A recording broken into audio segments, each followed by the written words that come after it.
I'm Eric from Cincinnati Typewriters, and I'm here to show you about the Royal Quiet Deluxe Portable Typewriter. So it comes in a nice case here. It's a lot nicer than some of the other typewriter cases that you'll see. It's not made of wood, it is made of plastic. And right here it's got a, let's see if I can show you this. It's got a nice little metal piece right here that would brush up against the return arm so that it pushes it down so that it always lands in the right place when you're closing the box. And to open it, you just press this, it opens. You notice right here, there's a little latch. And there's one on by each one of the feet. You unlatch it all, and the whole thing comes out. And you'll notice here, there are holes in the feet, and those fit down onto those little pegs when you're putting it away, so that you've always got it in the right position. And we're gonna get it out of the way right now. Now you'll notice the colors, nice bright red and blue. Most of the time you would see these gray. But this one's been painted. Now we'll start with these numbers along here. But they do correspond with numbers down here.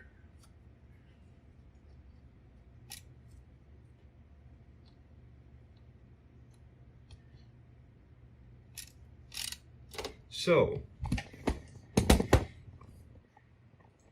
if you set up your page correctly, if you start with this little guide here set to 0,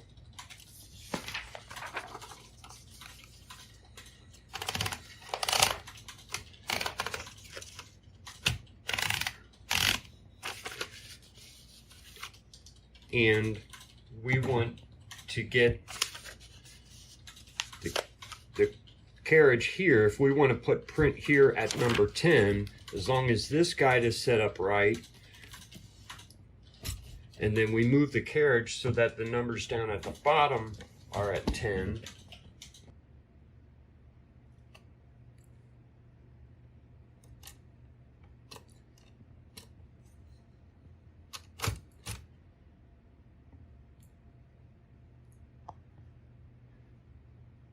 so now that is at 10, and the guide is at 0. Now if we type, this T, which I just typed, is at the number 10.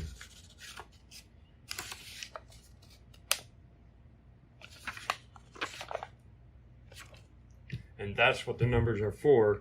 Now this is your carriage return, so that when you get to the end of the line, you bring it all the way to the beginning of the next line. And I say the next line because it's also your line spacing lever. It advances the paper one or however many you have it set for.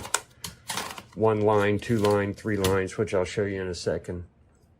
So if we advance that, right now it's set to advance 2 lines, and you change that with this little lever here. This is the line spacer setting. If I've got it all the way back, it only advances 1 line. If I bring it forward, it advances 2 lines. A lot of typewriters have it to where you could do 3 lines as well, but not this one. This one was made in 1948. Like I said, they're usually gray. I painted this one. I'll probably add some white so it becomes red, white, and blue.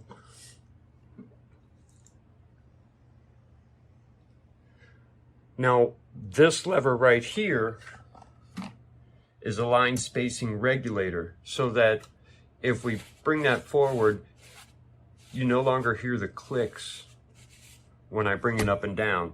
And the reason for that is so that if we want to get the typewriter to type at a certain point, you know, if that's set, then if I do that, it's too high.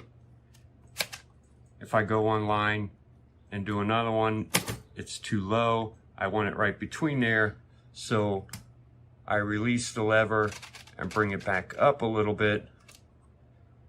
But when you're done, you always want to put this so that it is working. You don't want it released normally.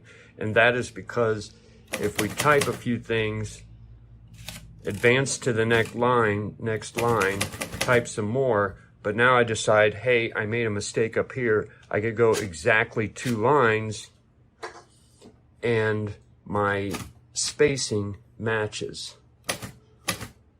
You can't even tell here that other than the fact that the T's are bold, you can't tell that it was hit twice. Because if you leave this engaged, then you'll always be able to get back to a previous line. Now, this other lever over here is called the paper release lever. So if I flip that down, I can just move the paper around like that and it frees it up. Now on both sides of the carriage, there are carriage release buttons, levers. On this side, it's right under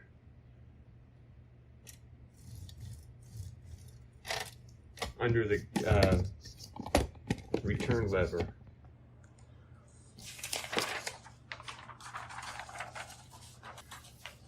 Now another big part of this is the margin set and release. There are 2, one on the right, one on the left, and they work differently. On the left, this is the first time they start using their magic release lever, or magic margin lever.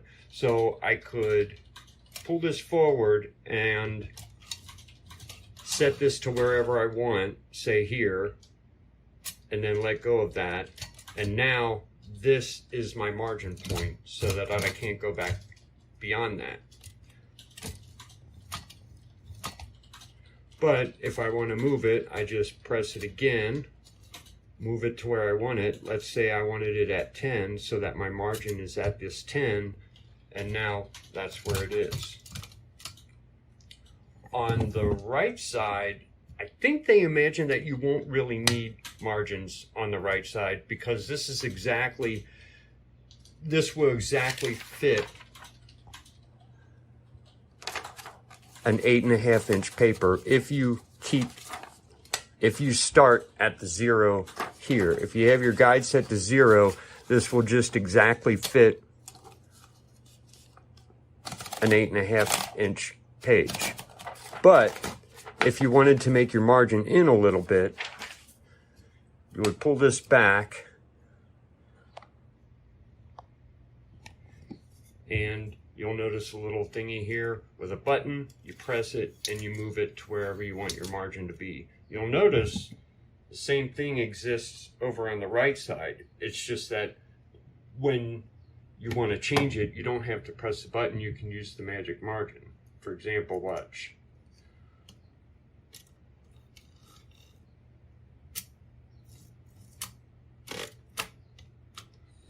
So they're using the same thing mechanically on both sides. It's just on this side, they have a magic margin. Later typewriters will have the same magic margin on the right side, but not this version. So once you've set your margins, if you get to the end of a line and you decide, you know, I'm at the end of my margin, I can't go any further, but I got to finish this word. I've got like 2 more letters and then I can finish my word. You'll notice here is a margin release button.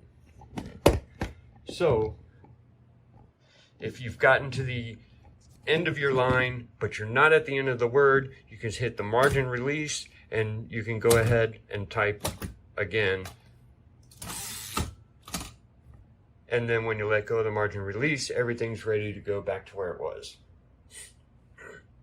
You'll notice what this typewriter does not have is a tab set and tab clear button. It does have a tab button though. Sorry about the glare of the light. So there is a tab button, and it is tabbing a certain amount of space, but again, there's no tab release and set button. And that is because on these, the tab settings are back here. These buttons right here. Let me see if I can get a close-up of that. So these buttons are your tabs, and you can move them. You just press it and move it to make your tabs. Generally, your first tab is usually going to be your paragraph indent. So if we go back to the beginning of the line, 1, 2, 3, 4, 5, 6 spaces, and then move this, it'll only move to where the line is if I've got it pressed in. So now that makes this my first tab stop, which is a good spot for a paragraph indent. But that's not the only thing that tabs are used for. We can also use them to make lists. So let's get a piece of paper in here.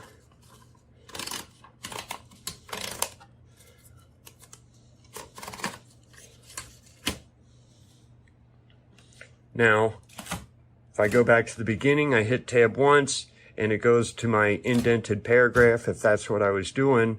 But let's say I want to make a list, and so I'll go to my second one and I'll type name, my third one, and type age. Now I go to the next line.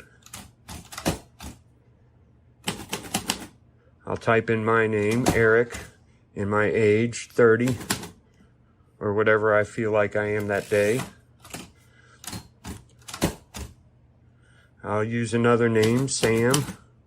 I'll type in his name, age, 18. Now, if you look, I got a nice list. And that's the other part of what tabs are used for. So it's generally either indenting paragraph or making lists. Down here we have the color control. If I push this forward, I can get red letters. If I go back again to the middle, I get black letters.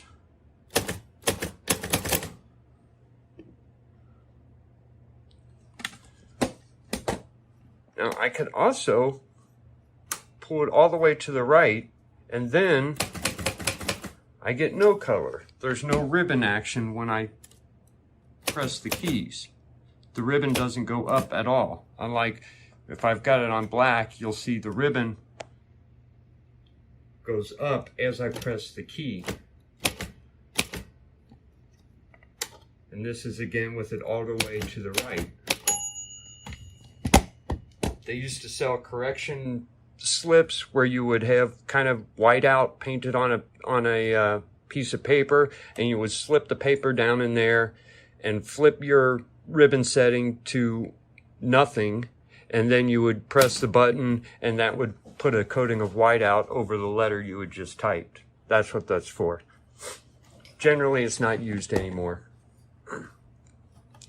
And this, of course, in here we have our touch control, which I don't know how well this works. If you have it all the way to the right, it takes a certain amount of pressure to make a letter. And if you put it all the way to the other side, it takes a different amount of pressure to make a letter. I guess if you're typing all day on one of these, it probably would make a difference. But since I do, if I do any large amount of typing, I'm going to use a computer and a keyboard, so I don't think it makes a whole lot of difference nowadays. But I'm sure it used to. I mean, you know, carpal tunnel syndrome. And this here controls the direction of the ribbon. So if we watch here, you'll see the ribbon winding. When it gets to the end of the ribbon, it will automatically go in the other direction. So right now the ribbon's traveling this way, and you can see here, you can see the wheel turning as I type. If I flip this, it will start turning the other way.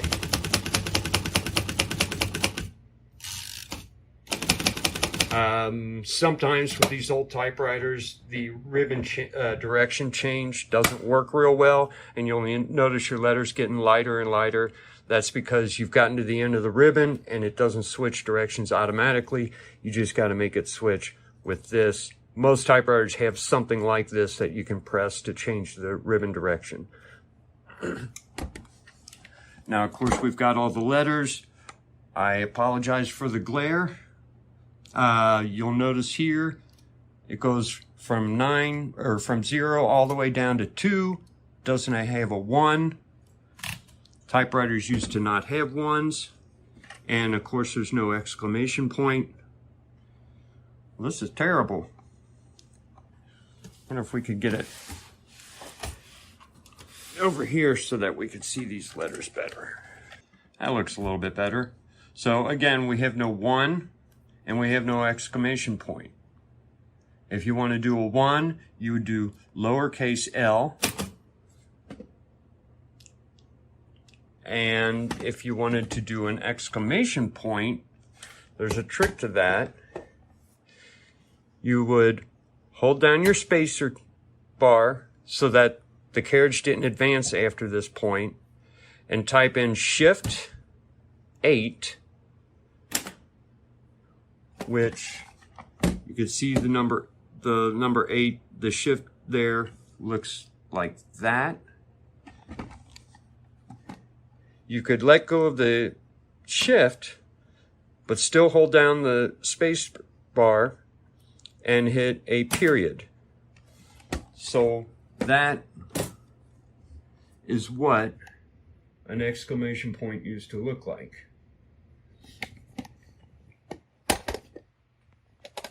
Now, of course, as I said, you've got a shift button on here. With the older typewriters, a shift actually shifted the whole system, because the typewriter strikers had a number on the top and a number on the bottom. Shift would make it shift so that the number on top would hit instead of the number on the bottom. S, S. Upper lowercase s's.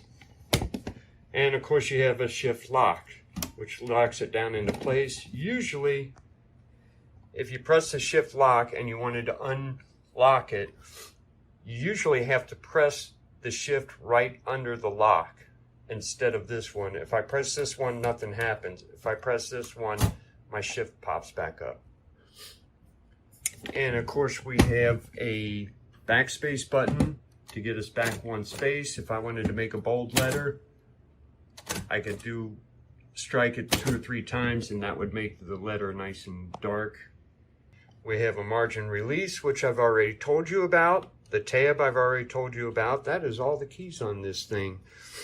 And that is the Royal Quiet DeLuxe. Again, this model was made in 1948. There's a lot of different models out there, small variations, but most of them work about the same. Again, at some point they added a magic margin to this side, and I don't know if the Quiet DeLuxe has tab, set, and release keys, but most of them will work exactly that way.